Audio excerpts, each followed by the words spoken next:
გამარჯობა, ვაგზელებ საუბარს ადამიანის აჭრის მომლებელი ტრაქტის სისხლმომარაგებაზე. დღეს ვისაუბრებ მლივი ნაწლავისა და თეძოს ნაწლავის არტერიულ სისხლმომარაგებაზე. მოცემულ სლაიდზე მარჯვენა მხარეს ვხედავთ მაკროპრეპარატს, წითელი ხაზით მონიშნული არის წვრილი ნაწლავის დარჩენილი ნაწილი, ანუ მლივი ნაწლავი და თეძოს ნაწლავი. მარცხენა მხარეს კი კარგად ჩანს ამ ნახატზე არტერიული სისხლმომარაგება ამ ნაწლავების. დავიწყოთ საუბარი სკელეტოტოპიით, თუ საიდან იწყება წვრილი ნაწლავის ეს ნაწილი. პროქსიმალურ ნაწილში მლივი ნაწლავი განლაგებული არის დაახლოებით L2 დონეზე და როგორც წესი მლივი ნაწლავი მდებარეობს ხერხემლის სვეტის მარცხენა მხარეს. დისტალურ ნაწილში თეძოს ნაწლავი განლაგებული არის დაახლოებით L5 S1 დონეზე და როგორც წესი მდებარეობს ეს ნაწილი ან თეძოს ნაწლავი ხერხემლის სვეტის მარჯვენა მხარეს. ახლა რაც შეეხება მათ სხვაობებს, თუ რითი განვასხვაოთ, სადა გვაქვს საზღვარი, როგორ მივხვდეთ, საკმაოდ რთულია, თუმცა არის გარკვეული სხვაობები და ეს უნდა ვახსენოთ. დავიწყოთ სიგრძით საუბარი. მლივი ნაწლავი როგორც წესი არის უფრო მოკლე, დაახლოებით 2-დან 2.5 მეტრამდეა. მისი დიამეტრი გაცილებით მეტია და ეტყობა კიდევაც აი ამ ნახატზე, აი სიტყვაზე ამ ნაწლავის დიამეტრი, რა თქმა უნდა, მეტია აი ამ ნაწლავთან შედარებით. ანუ მლივი ნაწლავის ეს ნაწილი მეტია თეძოს ნაწლავის ამ ნაწილის დიამეტრზე. ეს მეორე სხვაობა. მესამე სხვაობა არის ის, რომ სიგრძე, რადგანაც არის მოკლე, მარყუჟების რაოდენობაც ნაკლები გვექნება.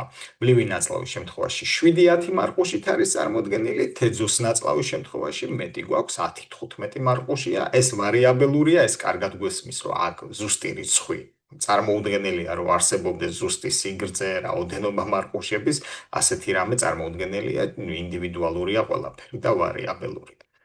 გარდა ამისა, მნიშვნელოვანია ის მომენტი, რომ არკადების რაოდენობა ეს სიზარღვებზეც რო გადავალ, ხო, გაცილებით ნაკლები არის მლივი ნაწლავის შემთხვევაში. და თვითი ჯორჯალი გაცილებით გრძელია, ვიდრე თეძოს ნაწლავის. ესეც სხვაობა კიდევ ძალიან მნიშვნელოვანი. და ასეთ რაღაცას, როდესაც წავაწყდებით, მარტივად ხვდებით უკვე, სად სრულდება მლივი ნაწლავი და სად იწყება თეძოს ნაწლავი, როგორც თქვა, სიგრძის მიხედვით, ჯორჯლის სიგრძის მიხედვით, ნაწლავის დიამეტრით და ასე შემდეგ. გარდა ამისა, რა თქმა უნდა, ჰისტოლოგიის ლექციაში განხილული მაქვს თვით სტრუქტურულად, ანუ ჰისტოლოგიური სტრუქტურით, როგორ განსხვავდება ერთმანეთისაგან.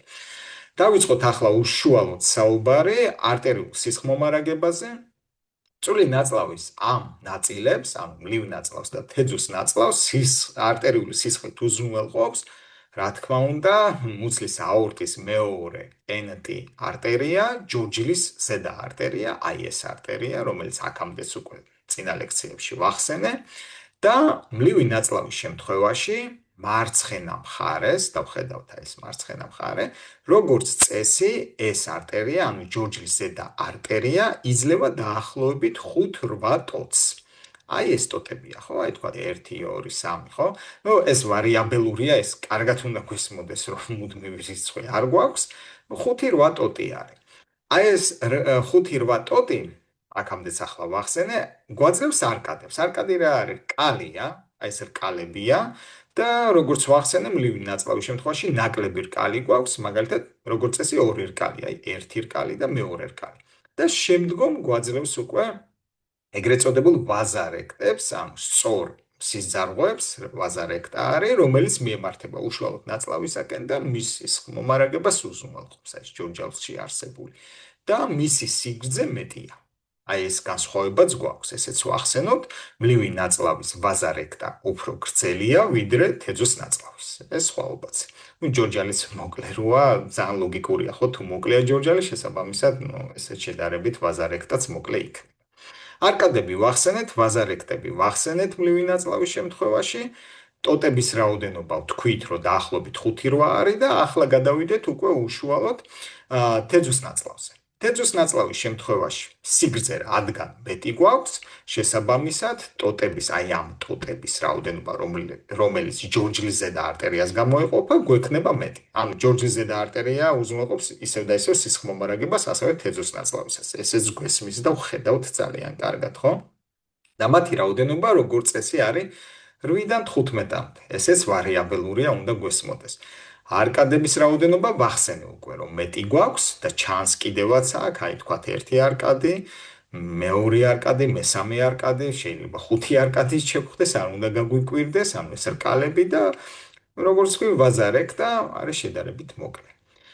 სიგრძე მეტია, ესეც ვახსენეთ, სისხლმომარაგება, ანუ ტოტების მხრივაც მეტი გვექნება, ესეც ვთქვით. გარდა ამისა, აუცილებლად უნდა ვთქვათ, გამონაკლისები, დამატებითი ტოტები, დავიწყოთ პროქსიმალური ნაწილით. ლიტერატურაში ვაწყდებით ხოლმე დამატებით ტოტებს, აცესორიუსებს, რომლებიც ასევე, როგორც წესი, გამოეყოფიან ჯოჯის ზედა არტერიას, ოღონდ არ მონაწილეობენ არკადების შექმნაში, ან ცალკეულად უკავშირდებიან მლივ ნაწლავს. პროქსიმალურ ნაწილზეა ოღონდ საუბარი. წარმოიდგინეთ, აქედან რომ მოდიოდოს ტოტი და უკავშირდებოდეს მლივ ნაწლავს. ეს არ უნდა გაგვიკვირდეს, შეიძლება შევხვდეთ ხოლმე. დისტალურ ნაწილში კი უფრო მეტია ლიტერატურაში, თქვა ტოტების რაოდენობა, დამატებითი ტოტების, როგორც გვაქვს დამატებითი აცესორიუსი, რომ თქვა შეიძლება ჯოჯის ზედა არტერიას ცალკე გამოეყოფოდეს და არ მონაწილეობდეს არკადების შექმნაში და როგორც ცალკეული ტოტი ისე უკავშირდებოდეს თეძოს ნაწლავს, ასევე, რა თქმა უნდა, მეზობლად მყოფი ტოტები იძლევიან თეძოს ნაწლავისაკენ სისხლმომარაგებას.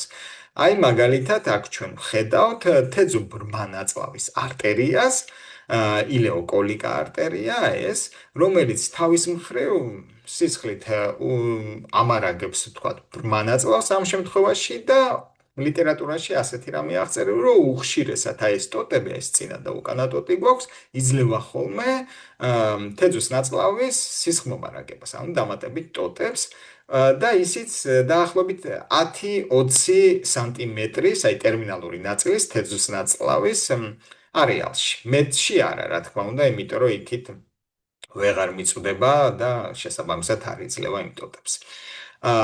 დამატებით ტოტზეც ვისაუბრე, პრინციპში სულ ეს იყო, რისი თქმაც მინდოდა, დიდი მადლობა ყურადღებისათვის.